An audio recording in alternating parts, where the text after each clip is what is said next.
All right, let's get things going. So, hello everyone that's joined our webinar today, from fragmentation to automation, digitalizing end-to-end supply chain processes with unified solutions. I am one of your two hosts today. My name is Dylan Lee. I'm the Senior Director of Product Marketing here at Clio. I've been with Clio for around 10 years, and I'm really pleased to welcome my guest, Neil Sharma, who is the founder and head of product management at Spice Technologies, a technology partner of Clio's. So just a little bit of housekeeping at the top before we get going. So everybody that's joined the webinar already, you will find yourself in muted mode. That said, we encourage everyone to look for the Q&A button at the bottom of the Zoom and send in your questions as we're presenting. And if we have any time left toward the end of the webinar, we'll cover as many of them as possible or follow up with you following the event. Just to note, this webinar is being recorded, and whether you're able to attend live or for the folks that aren't able to attend the entire session today, we'll make sure you get a distributed copy after the event. So with that, let's take a look at today's agenda. So we're going to jump in with a quick introduction, along with a look at how end-to-end supply chain processes are broken today, mostly because of silos as far as the eye can see and affecting pretty much every business process that you're dealing with. I'm going to use the metaphor of every business having two wolves to lead us into a conversation around supply chain convergence. And then we will close the event today with some live Q&A with my partner in crime here, Neil, and open it up for audience questions as well. So with that, here's a quick intro. So for those of you who are joining and don't know much about Clio, we have been around for a little while. We have 5 international locations that serve 4,100 customers in pretty much every country around the world. We have a growing team of nearly 420 members. We are partnered with 125 different organizations, and our flagship cloud platform today processes 2 billion transactions at least, and that number is growing on an annual basis. And then, one of the things that we tout is our dedication to our customers, which is evidenced by a 95% retention rate, along with an 87% promoter score. So now I'm going to invite Neil to speak and introduce folks to the Spice Technology Group. Thank you very much, Dylan, and thank you everyone for spending some of your afternoon or evening, wherever in the world you might be, with us. So I'm Neil Sharma, founder and head of product for Spice Technology Group. We're head officed here in Toronto, Canada. We're founded back in 2010. We've been doing this for a while, and we're super glad to have Clio as a partner and participate in this webinar. So back to you. All right, thank you so much, Neil. All right, so folks, without further ado, why don't we just jump right in here? So the topic for today's webinar is really about how you can transform your business from something which is fragmented to something which is automated in every way, shape, and form that makes sense from a strategic point of view. So the focus of the webinar is really talking about how you can digitalize end-to-end supply chain processes, and kind of one of the cornerstones of achieving that goal is around unified portal solutions in conjunction with a strategic integration platform. So we're going to be delving into some of the challenges that you may relate to right now. So to begin with, when we look at the supply chain, we're really looking at kind of two distinct but yet somewhat interwoven processes here, right? So you have the procurement side of the house and the sales and the distribution side of the house. Now, while supply chains are really about, supplying, sourcing, all the way to your very, very end customer, right? Most supply chains are conceived of in this end-to-end kind of fashion. The truth is, when it comes to day-to-day operations, the structure of your business, the structure of your organizations, you're going to find that there are separations that exist. Often the procurement side of the house is leveraging different technologies, has different teams, has different responsibilities, separated KPIs, separated ways of measuring. you're dealing with different businesses between your suppliers and your customers. So why wouldn't you be measuring these and operating them and managing them separately? So where the procurement side is really focused around production and is often considered a cost center, the customer focus, whether you're talking about retailers, wholesalers, e-commerce platforms, marketplaces, or even direct to consumer type of patterns, that's where your revenue center is. And that ends up being functionally and operationally a different part of the business. So this separation means that you're not really looking at end-to-end supply chain operations. Rather, you're looking at procurement from end to end and sales and distribution from end to end.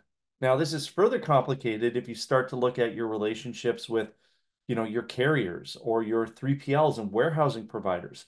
There's yet another end-to-end relationship and process each time you're dealing with those third-party or fourth-party service providers as well.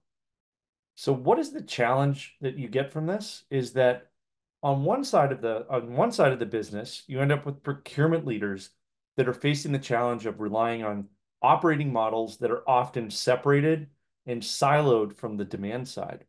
And then you end up with sales and distribution leaders that are facing the challenge of having to relay demand signals to a part of the business that may not be fully plugged in, right? In other words, it becomes much harder for the entire company to manage with accurate forecasting, to manage production cycles that guarantee to optimize inventory levels as well as optimize your ability to fulfill orders on the customer side. So Neil, just before I jump on, is there anything you want to add here? So I think you've covered it really well. The point really is that there is and should be a focus for an end-to-end supply chain, and it's almost a cliche term now. When everybody talks about end-to-end, they're really talking about end-to-end sales and distribution or end-to-end from source to pay. But really, end-to-end is the entire supply chain from source to consumption, to final consumption. That's our viewpoint, at least. And I think that's how businesses ought to be looking at their supply chain, and they need systems that can provide that true end-to-end visibility. So I think that's sort of the premise of your statement. I think you're right, and you may be previewing exactly where we're headed throughout this session today. So now we know some of the macro challenges that the siloing can have, but the truth is when you have these siloed operations, you end up with something that looks like a domino effect, right? In that having siloed procurement from siloed demand means that you are really amplifying some of the common supply chain challenges that you may be facing today. So on the supplier side, our 2024 ecosystem integration global market report said that, on the supplier side, you're maybe experiencing close to 40% of late orders, failed commitments, or low quality services. And this can be because maybe you don't have everybody integrated. Maybe you have siloed kind of channels in the way that you're interacting with your suppliers. Secondly, when you have like these siloed operations within your fulfillment center, you could be seeing again over a 25% issue rate when it comes to how you're managing actual shipments against the order with your logistics providers. And then from a pure manufacturing side, again, close to a quarter of your processes can be impacted by delayed production or even getting the wrong stuff in, which impacts the overall quality and accuracy of those production processes as well. And so, what is the true cost of fragmentation, right? Well, when you have deep operational silos, right? Again, that separation between both the procurement side as well as the customer side, it's often a reflection of your maturity when it comes to supply chain technology. And so when you see deeper silos, you end up with like a fragmented application portfolio, meaning different systems for the procurement side from the sales side, right? Maybe a different system of record, maybe manual processes instead of something that's being managed or automated at all, right? So whether you have standalone applications with multiple vendors, that can create more functional silos, which lead to data silos, which lead to integration silos, which exacerbate and amplify some of those supply chain problems we just touched on. Now, if you go all the way over to the right, what you're starting to see is a much more unified way of managing these end-to-end processes with multi-enterprise orchestration, with collaborative network-wide value creation. And often this signals that you have a single technology stack that's able to handle multiple processes, that you don't have a pocket of suppliers or buyers that aren't part of your digital transformation strategy where that's being managed manually, right? So there's kind of a centralization and a unification of everybody that you're doing business with across these different processes on a common technology platform that enables you to, really hit that maturity point and, have united visibility, control, and execution across all of these disparate processes today. So with that, let's take a look at what can happen when we just take a double click into a single process that everybody's doing. So these statistics are specifically around payables and the invoicing, right? But as you can see here, these are often indicative of larger processes, whether you're looking at the order side, the procurement side. But for invoicing, you can see, the potential for automation is only hitting around 25 to 27% of all your processes today.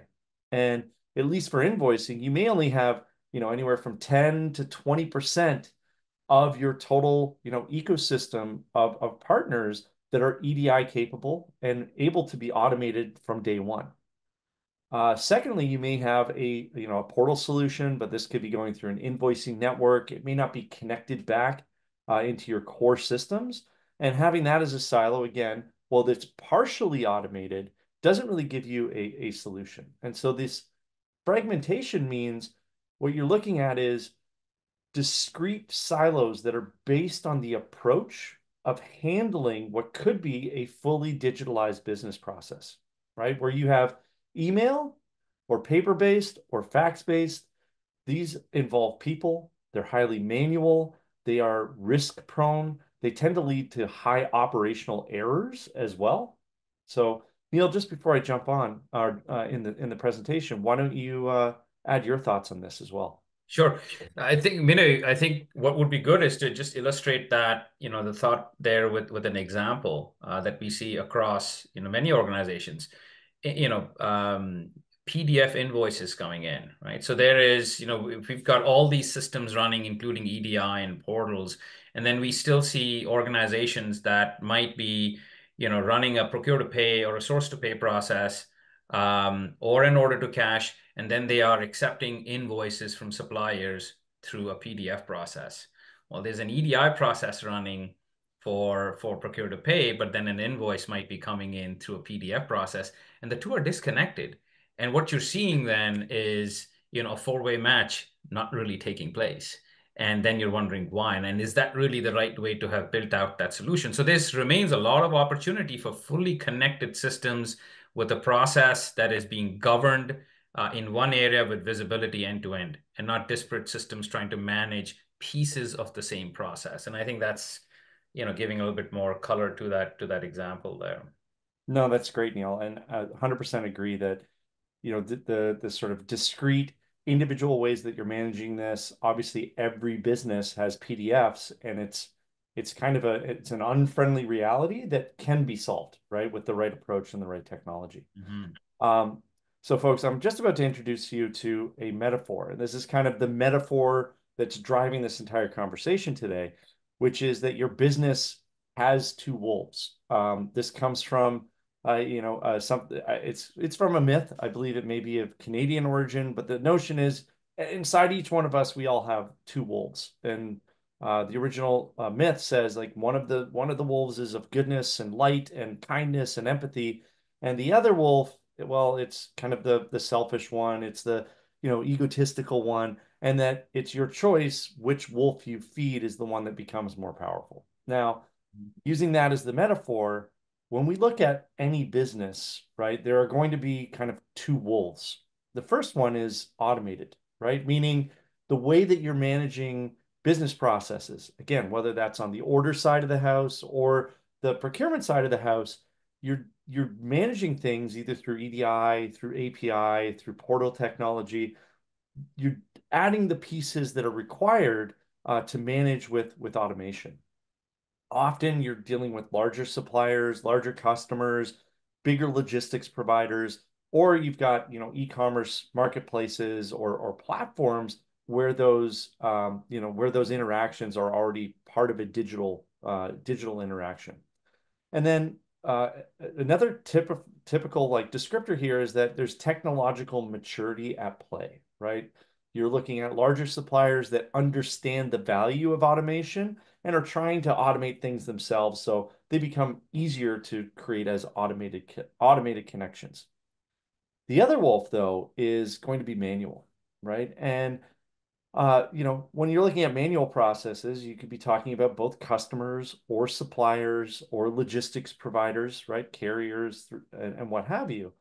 But the issue around manual processes is it indicates that there's not really much EDI or API capability here.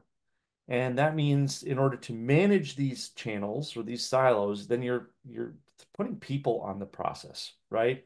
And whenever you put people on a process and it's manual, you end up with higher error rates. You end up with a lot of time-consuming, non-strategic kind of task management in order to make sure that these processes work by at the end of the day. And so these are kind of the two wolves. They coexist inside of every business today. And obviously, like what we're driving towards is the need for automation. And so, you know, when we talk about, the wolf or the two wolves, at the end of the day, when you design a plan for automation, when you start to build out that path around digital transformation, then you are finding ways to drive automation that has massive, massive benefits for your business as well.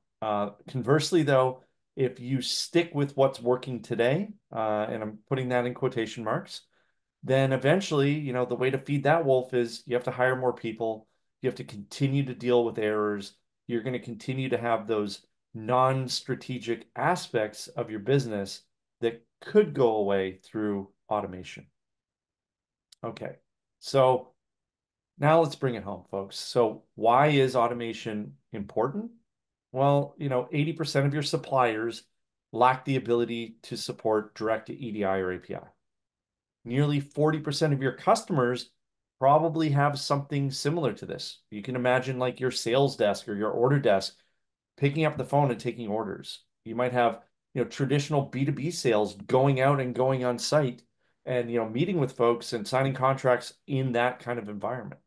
So the one thing to remember, though, is that a lack of automation and these pain points are not an indication of a small company problem, right? In fact, many of these suppliers might be large. Many of these customers could be, multi-million dollar, if not billion-dollar organizations. The resistance to making you able to automate these is that direct integration requires considerable time, considerable money, and then a really, really high level of collaboration and effort to make those things work. Neil, I'm going to ask you to jump in and maybe add your own thoughts on this as well. Yeah, I mean, I think you nailed it. So it's not a small company problem. While, of course, there is this vast community of small and non-EDI trading partners that do form a very large part of your ecosystem today that is of strategic importance for certain industries. But there are other large trading partners who could have all the technology available, but it's an old saying, IT often has an annual heartbeat. And so if they can get onto the EDI IT organization to customize for on behalf, that's great. But sometimes they're just not able to get it because they're doing a lot of integration, and sometimes it's just difficult. You might be asking for a unique process, and so direct integration isn't always the answer. Yes, I agree, and appreciate that added context. So, once you look at that, 80% of your suppliers, 38% of your customers, what is all of that non-automated interactions, all of those non-automated processes, what is the impact to your business, right? data has shown that there could be a 25% cost increase when it comes to manually managing these interactions versus going through EDI. Now, why is it 25 times more expensive? Because you're paying people to do this. It takes you 25 times more money to do it because it also impacts everything to the right here. There's a higher error rate around these, meaning those people that are managing those processes also have to go in and spend a lot of time troubleshooting, re-entering. You end up with errored order intake or errored order, submission to your suppliers could mean that you're going to have indirect costs of these manual processes as well that can impact your warehouse. It can impact inventory levels. It can impact production cycles. It can impact your ability to fulfill orders if you're getting the wrong stuff or unable to fulfill in a timely manner. And then, so it's people costs, but additionally, on top of this, if this is on the order side, because it slows down the overall process, it means it can take you longer to get paid. And that can impact your cash on hand, which is a sign of health in the overall business as well. And so all of these things extend back to manual processes, which are driving an increased point of failure within every single transaction and every interaction. They rely on people, and that leads to human errors. You're really limiting visibility, right? When you're doing a process manually, you can imagine, trying to retrace your steps over a series of emails or phone calls or something that came in paper and tie the pieces together if you're managing a dispute with a partner or trying to sort out a disagreement with a supplier, right?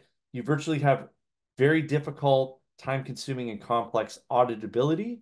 And then from a digital non-repudiation standpoint, manual processes simply don't have that. If I may just add to that, we had a customer who made a very interesting point, which is, I can deal with $1 million order or $10 million order, and we try to rectify that, and there's some obvious benefits through automation. But what do we do about the thousands of $1,000 problems that we've got across the organization in our order management process? And the larger the company, and if you have thousands of $1,000 problems, it adds up to millions. And those are all productivity issues across the board, these metrics that Dylan's talked about. And then there's the other big one, which is inventory.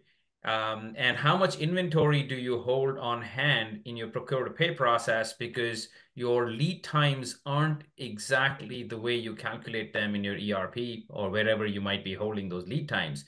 And those lead times are actually longer because of manual collaboration that is taking place, if I'm going to use the word collaboration, but just manual order management. Whereas if your lead time could be lowered, you could actually reduce the amount of inventory that you're holding, safety stock, and all the other calculations that you do around inventory. That has a huge impact on your balance sheet. And so I think these are all areas that are worth exploring further. Yeah, and that's what we're about to do, Neil. So why don't we take a deeper dive into an example process and the impact that these manual processes can have in the procurement world. So from end to end, here's what procurement looks like. So you have an order issuance, you have order confirmation, you have the fulfillment process, you have invoicing, and eventually there's a payment step here as well. Now, this is a very, very simplified set of sub-processes of what in the real world involves hundreds and hundreds of steps and lots of complexity. But just to illustrate this point, we're trying to keep it pretty simple here. So when we look at, between issuance of an order to your supplier and the confirmation, manual processes are subject to missed orders, late confirmations, or a lack of responsiveness from your suppliers, which can lead to like inaccurate inventory availability, which is something Neil just touched on. You could even end up with pricing errors, bad data that can impact how much you end up paying your suppliers at the end of the day. When we jump into fulfillment, or pardon me, sorry. When we look at some of the KPIs here, you're looking at, what is your percentage of the first time right orders, which is really a health metric over, are you getting the right goods into your warehouse at the start of the production cycle? Are you able to meet those orders that are coming in from the demand side as well? And one of the ways you can measure, responsiveness with your suppliers, automated versus manual, you're going to see a big delta between that average time for confirmation between that manual and automated supplier. Okay, the next point here around fulfillment, right? You can imagine the manual process continuing to have an impact down the road, down the line, where you're getting a lack of status updates in terms of goods coming into your warehouse, inaccurate deliveries, incorrect labeling, and this is a clear impact on a perfect order percentage rate, which is really the most important KPI in the procurement side of the house. And then on the invoicing side, you could end up with invoicing errors. Neil said something I think really, really impactful earlier, which is the ability and the importance of having multi-document or four-way matching, where you can tie together the order to the ASN to the invoice, and then eventually the payment, right? Where if you are if you're a supplier or if you are dealing with a non-integrated manual supply interactions, you could end up with a high dispute rate. You could end up with invalid deductions. You could end up with you're just paying suppliers the wrong amount because you don't have that connection between the original order, what was delivered, and the invoice that was issued you. And so from end to end, you end up with business impacts that go across the entire procurement process, right? High data error rates, impacts around the efficiency and accuracy of the inventory which you have on hand, along with that production inventory coming in. You could end up with a high days payable outstanding rate, which is really, it's not super important when it comes to your cash on hand, but it can be really impactful if you're trying to keep your suppliers healthy and keeping those relationships strong. Again, inefficient process steps, right? The cost, the time, and the efficiency of managing these things manually versus being able to automate is night and day.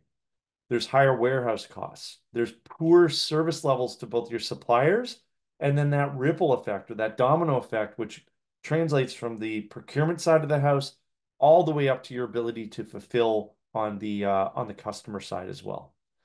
And one of the things we haven't really touched on, but when you're dealing with manual processes, when you're sending out orders and getting response documents back through email via PDFs or spreadsheets, it really is increasing the attack surface for potential breach or rogue activity that you want to make sure you're minimizing that, you're shrinking it.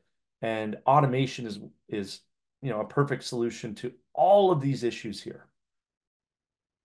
So let's jump ahead and talk about the impact on the actual operational side.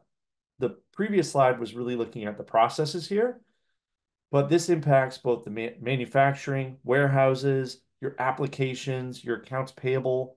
And so on the manufacturing, these non-standard manual order processes, they're inefficient and slow. You end up with a high error percentage in your production. You could end up with overages and outages when it comes to the stock that you have on hand, which are some of the most costly things that can happen to your business. Neil, do you want to tackle warehouses? And Neil, it looks like you might be on mute. Yep, sorry about that. No So worries. warehouses are really interesting. My favorite places in an organization to walk into and walk through with the VP of supply chain to look at the sort of inbound dock doors and look at and have a chat about what is their receiving process, how do they put away stock, what are their mechanisms. And I'm still amazed when I walk in and I notice that at the dock doors, you're going to have, a few dock doors that are operating extremely well. They're kind of, receiving product and click, put away. And then you're going to have these quarantine dock doors where you've got inventory piled up high, you've got labels put on them, and, it's obvious as to what's going on. But you ask the VP of supply chain or distribution, and they'll say these are the orders that they cannot enter into their warehouse management system in an automated manner. They need to manual intervention. Right there is a huge cost bucket. It's visual, it's available, and you can see it right off the bat. That's a lot of wastage. Coordination waste, as we call it internally. Receiving that manually takes a lot of money. And with with the level of automation, and a lot of it is because you're working with suppliers that don't have, an automated way to provide you data, where the order itself was incorrect. And it may not be the supplier's problem. There was a problem from the buying organization, but the order just simply wasn't at a confirmed state, and the rest of the supply chain process simply didn't follow from there. All right, thanks, Neil. So ERP, or your core system of record, it could be a WMS here as well. But when you're dealing with manual business processes, let's say you get an inbound order, right? When you don't have that connected, if it's from a PDF or a spreadsheet, or it's not through, EDI or API, then your team is going to be doing something which is called swivel chair integration. This is where you're pulling a PDF out of an email, opening it up on one screen, and literally turning around and typing it into your ERP. Whether you like it or not, this causes a massive increase in bad data being entered in as a kind of truth into your ERP. This can lead to issues around inventory recording. It can lead to pricing errors. It can lead to accepting orders where you don't really have the ability to fill. And the same thing is happening on the procurement side as well. So this impacts orders, it impacts acknowledgments, it impacts shipping information, it impacts invoices. At the end of the day, this can lead to higher ordering costs, it can lead to higher procurement costs, and you're also lacking the visibility when you're start to, if you're generating that order, sending it out, when you're getting those inbound acknowledgments, invoices, you don't have the way to connect contextually and digitally the original order with all of those PDF documents that came back into your ERP. Mhm. And then Neil, why don't you jump in with the accounts payable side as well? Yep, great. CFOs are always looking for efficiencies, right? So, you've got, in this particular example, we're talking about procurement operations, but the same thing is true also on the sales and distribution side when you're dealing with customers. So AP or AR, same issue. When everything is said and done, you've got your orders in, they're through your warehouse, they've been put away, they're outbound to perhaps stores in a retail environment. And now the CFO's office is looking at invoices and nothing matches. And so now you've got an army of AP people that are taking these PDF invoices. They may have even come in through EDI or PDF in some manner, but they're trying to either key it in and finding out that they're not matching the original order. Stuff is wrong. Wrong quantity, wrong SKU number, wrong delivery date, etc. Many a myriad of issues. And the point is your AP match rate starts to fall to like 40 to 50%. And that's a problem. And so now instead of paying invoices, you've really got a team that is sitting and reconciling invoices. You're going back, you're talking to the buying team, you're talking to distribution, you're also chasing the suppliers to figure out what's going on. And ultimately, what you've got is a very low three-way or a four-way match. And you want to work your way through to get to a 90 to plus% four-way match process. And that's really that perfect order state that we want to talk about. All right, that's amazing. And again, let's keep that number in mind, right? Because we're really looking at an industry benchmark. We're looking at a healthy process once you get to that plus 90 percent four-way matching capability. Um, okay, so we talked a little bit about the two wolves previously. At the end of the day, this is the choice that every business has to make: is which wolf do you want to feed? And at the end of the day, the one that you choose to feed is the one that's going to prevail, which can be an indication of what your business will look like a couple of years from now. So here's an example of when we look at a supply chain. This is a different view of end to end, right? There are end-to-end business processes between you and your ecosystem. And if you imagine yourself as the Clio customer here, you have your system of record, you might have supply chain visibility applications, you could have e-commerce marketplaces and applications, you could have HR and your CRM, things that aren't directly connected into your supply chain, but this is your technology stack. And then outside of this, you kind of have your ecosystem of every external touch point that you want to do business with in order to drive these end-to-end or individual discrete processes. So the truth is, you can, for instance, do order to cash, right? Where you're connected with large retailers, large wholesalers, you're dealing with e-commerce and marketplace orders, but you also are going to have this contingent of potentially 80% of your or 40% of your buyers that are small, potentially non-integrated buyers. Now you can run that through integration technology today. Additionally, you may have the same thing on the procurement side with large, digitally capable suppliers. You'll see the logos here, 3M, Bosch, right? These are household names for pretty much everybody out there. You may also be doing, integration or interactions digitally with through a supplier network, whether that's just handling, invoices, or you could be connecting around a procurement network as well. And then finally, you also have these small non-integrated suppliers as well, which can represent around 80% of your total, count of entities that you're doing those procurement processes with. And then finally, you have low tender to invoice. So the truth of it is, well, you have the ability to automate all three of these discrete and distinct business processes on a common technology.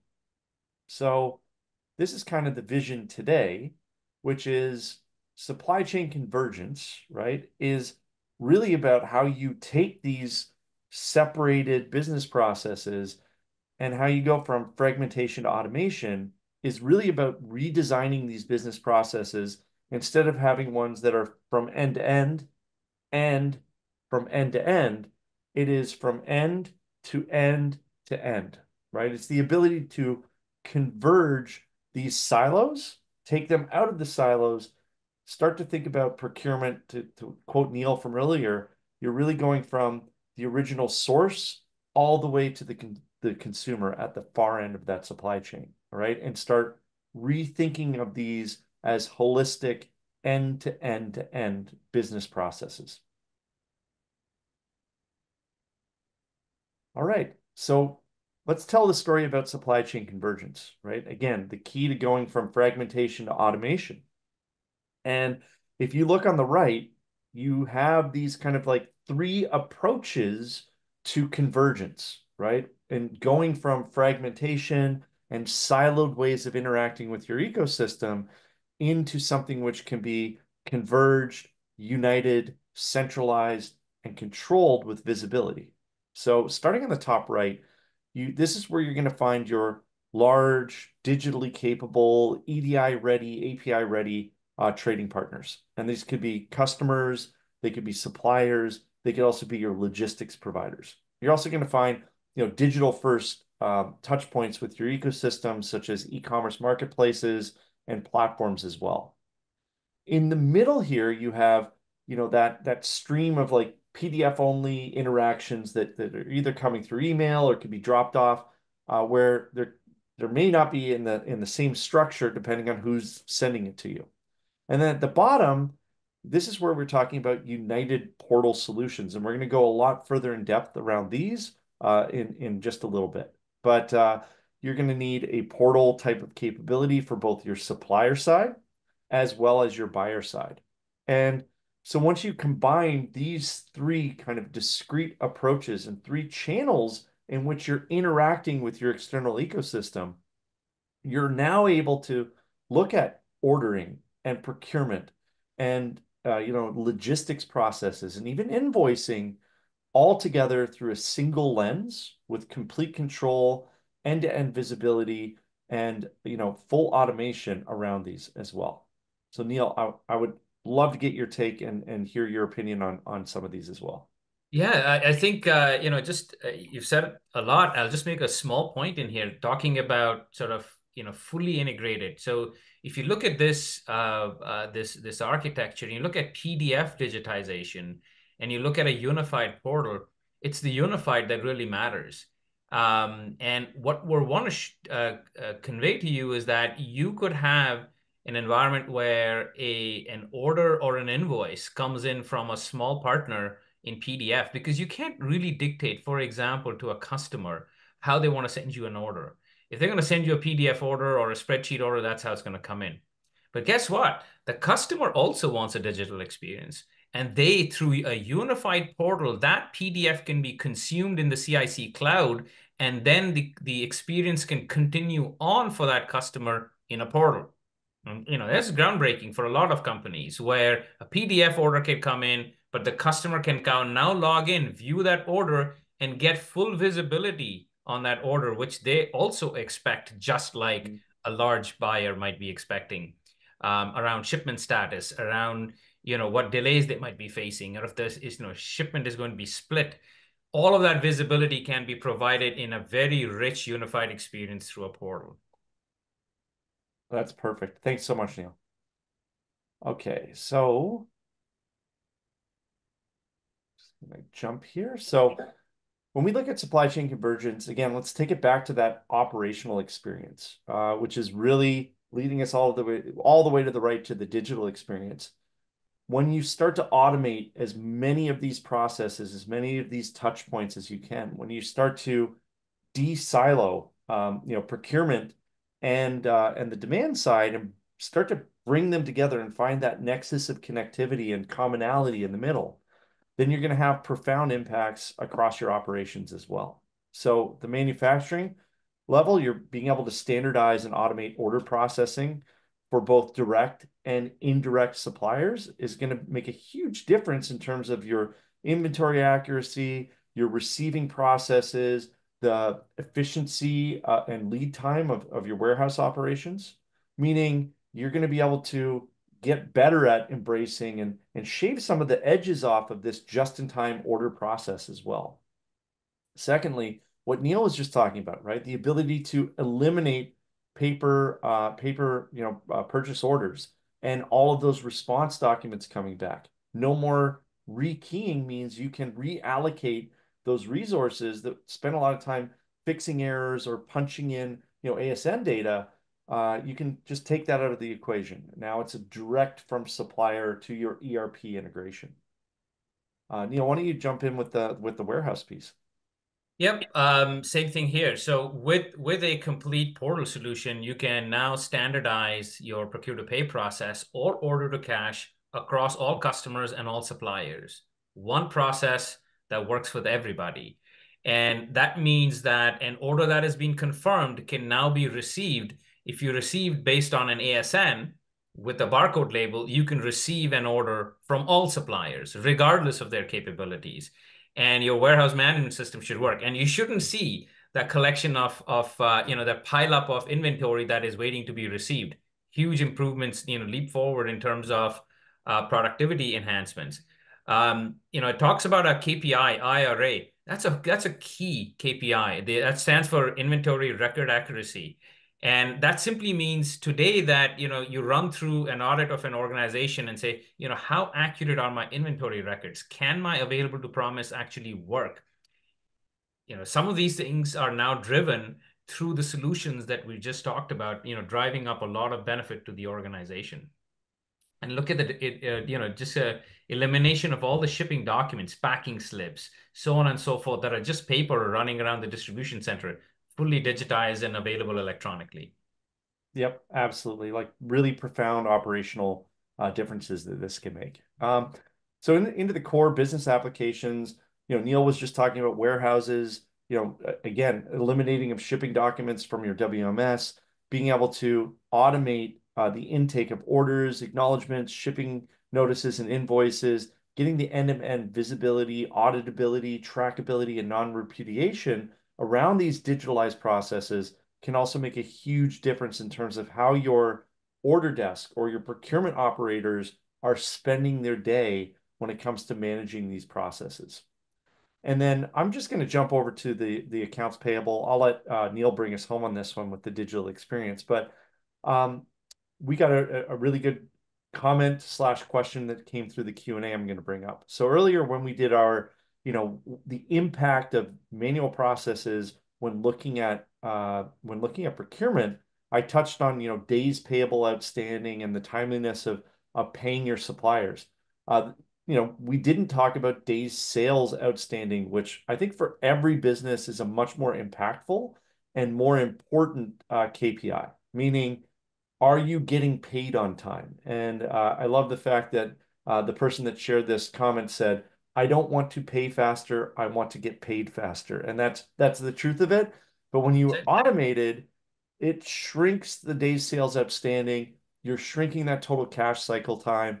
You're going to have more cash on hand as a result of getting paid faster. And that is a direct result of, the ability to do four-way matching, eliminating paper invoices, eliminating, invoice payments, errors, and just being able to reconcile those things digitally so that if there is an error in how you're about to be paid or there's a dispute that you want to fight, you have that digital, record that was going to put you in better standing in managing that as well. And so finally, Neil, why don't you talk to the digital experience here?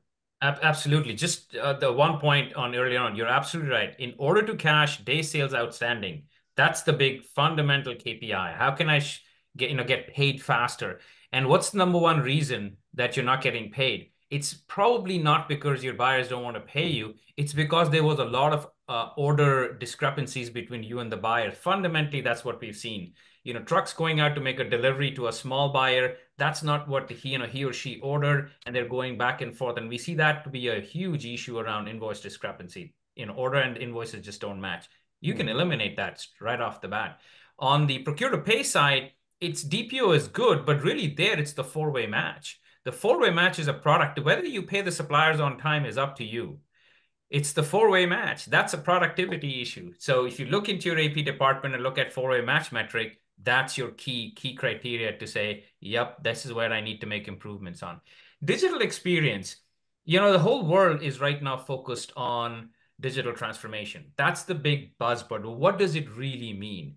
Well, you have to get into a situation where you can elevate your customer service levels and provide a digital transformation experience and bring in your customers into a digital world, regardless of how they want to participate in it. You can't force them into something digital that doesn't work with their best digital process. And that's where this order to cash automation really matters, where, hey, let them work in a spreadsheet or a PDF environment, but give them a digital experience so that, you can wow them with your capability, with a rich catalog that they can view of your products, get shipment visibility on that order that they sent in. And now for very quick and in a low cost environment, you can now provide a complete digital experience to customers. And the same thing is true for suppliers. For many organizations, a supplier digital experience is just as important. If you want to track metrics like on time, in full with your suppliers, you need to be able to scorecard, but both of you, buyer and supplier, need to be able to look at the data in the same manner at the same point in time, one version of the truth. And that's where that digital experience also matters quite a bit. That's excellent. And what a way to bring us home, Neil. So thank you for that. So folks, brings us to the end of the first part of our webinar today. We're going to transition into a bit of I'm going to take advantage of having Neil here. I'm going to put him on the spot and ask him some questions. But I'm going to ask everybody, please feel free, use that Q&A button at the bottom of the webinar screen. We will cover as many of these, any questions that come in, we'll cover them live as well. So with that, Neil, why don't you introduce our audience to Clio's two portal solutions that come through our partnership with Spice? Absolutely. So fundamentally, there are two, possibly three use cases there, but the two big solutions are, the first one is PAVE, which is procurement and automation of vendor enablement. So this is the entire automation of the procure to pay process. The second major solution is Orca, which is order to cash automation. So this is all of the sales and distribution side dealing with small buyers and automating and providing a full digital experience. These are the two big solutions. There is also a variation of PAVE called PAVE fulfillment, or a complex order fulfillment, where a large supplier organization can utilize PAVE to fulfill orders where they may not want to invest in expensive EDI automation, or they might have a use case where they want to introduce 3PLs as part of their ecosystem to do fulfillment on their behalf and provide a network for order fulfillment. And PAVE fulfillment is a use case for that particular environment. All right. So in your words, how can portal solutions like CIC Pave or CIC Orca, how are they essential when it comes to eliminating that reliance that many companies have today on manual processes, especially when we're looking at these non-EDI capable or non-sophisticated trading partners? Yeah, so this is all about now going from a manual process, that wolf that we don't want to feed to an automated world. So the shift is, can we digitalize all our operations, but not digitalize bad process? You've got a good working process in EDI. It works. And the EDI has been the good wolf, and that's the automated process of it. And really it works. Now let's get the rest of the manual community into a single process, the good wolf here, and that's the one that you really want to be promoting within the organization, so that you have one process across procure to pay, one process across order to cash, and end-to-end visibility all within one environment. And that's where CIC comes into play. Excellent. And again, folks, please drop your questions into the Q&A and we'll try to cover some of these live. We only have about 8 minutes left in the webinar, so it's time to get your questions in now, so make sure we can cover them. But Neil, let's keep going here for just a little bit. So how does integrating digital portals with ERP systems or WMS systems improve visibility, control, and auditability across the supply chain? And I'm Yeah, just going to make I want to make one editorial note is that the way that CIC Pave works for Clio is we put the Clio platform between the portal and the ERP, right? Meaning the portals that Neil's been explaining, these are extensions of your core unified integration platform solution as well. So yeah, no, extremely well said. So CIC is the core of it, and all transactions flow in and out of it. And that's what's providing you that single point of visibility for your entire ecosystem network.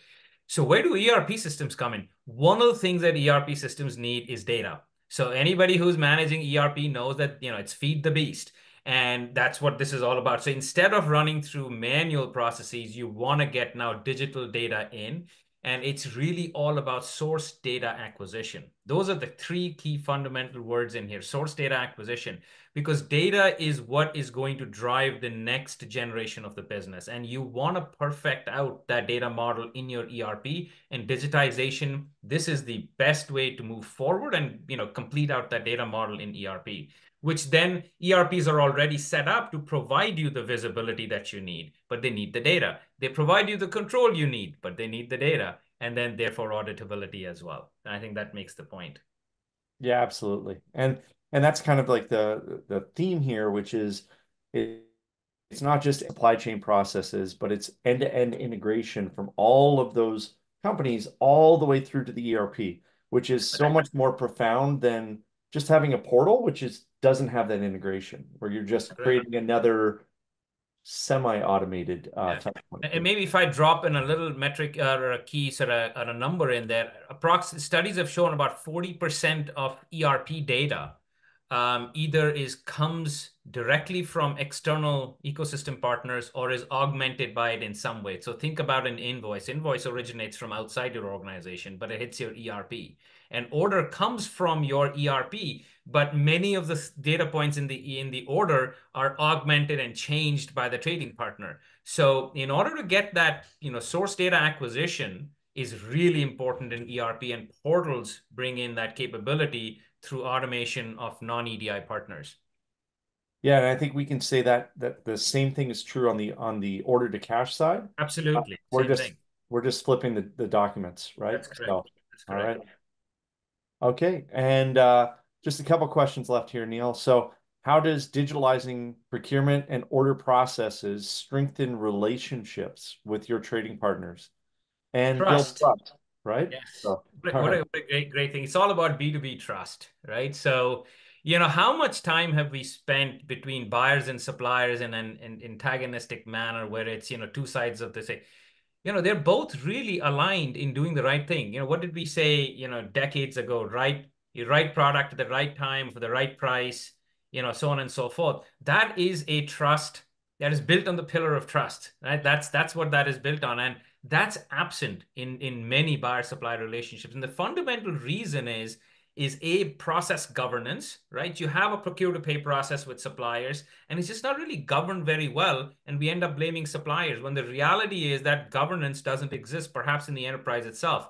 And this digitization with visibility provides a governance factor where you can all view, both the buyers and the suppliers have a common view into the state of the order and the state of the supply chain, not your version and not the supplier's version. And this really goes a long way in building B2B trust.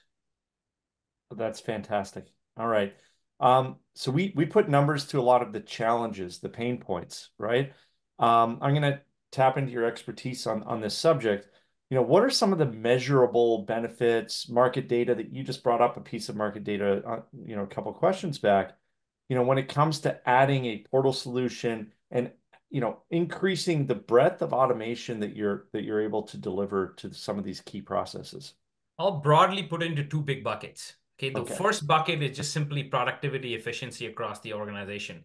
In inventory management, in order management, warehousing distribution, and accounts payable, accounts receivable, across the enterprise function, we see huge lifts in productivity, massive lifts. And these numbers, I think, are now available with Clio, and we would encourage customers to seek these benefits and help us build your business case internally. We have tools that can help you do that. The second big bucket of benefits is inventory reduction.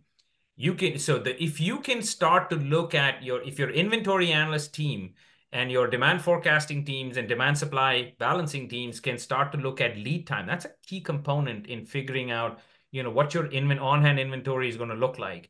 If you can start to reduce lead time, you can see a measurable impact on how much inventory you need to carry. And that's another big, bucket of value that is provided to the organization through portals. Yeah, and I think when we talked about this previously, you had actually mentioned that there's an industry report where it says it's anywhere from a 1 to 3% improvement in Yep. on-hand or Slack inventory. And if you're like, a $10 million, $100 million procurement organization, that really translates into millions and millions of dollars of And potential it can be a revenue. lot. Obviously, the larger the organization, the more complexity in inventory and the more number of non-EDI trading partners, the larger the benefits, no doubt about it. But definitely, it's certainly a factor. Okay. And folks, I'm just going to go to the Q&A here. It does look like we've covered absolutely everything today, Neil. So with just a couple minutes left, I want to thank you for your time. I want to thank everybody that attended today and keep an eye out. This is a recorded session, so we will distribute it to everyone. So appreciate everyone's time today. Neil, thanks again. Thank And you. of If I could make one closing remark real course. quick, Dylan, I think one of the things is the opportunity today is for the EDI department to now start to participate directly in digitalization and digital transformation initiatives that are happening across all IT industries. So that is a big possibility. And EDI has always been we did the EDI maps and we were done. But now I think it's an awesome opportunity for EDI departments to step up and really participate head on into the digital transformation of an enterprise and an organization. So I just want to leave that there. What a great closing thought. Neil, thank you for your time. To everybody that was able to attend, I appreciate your time today as well. And thanks, everyone. We'll talk to you again. Bye.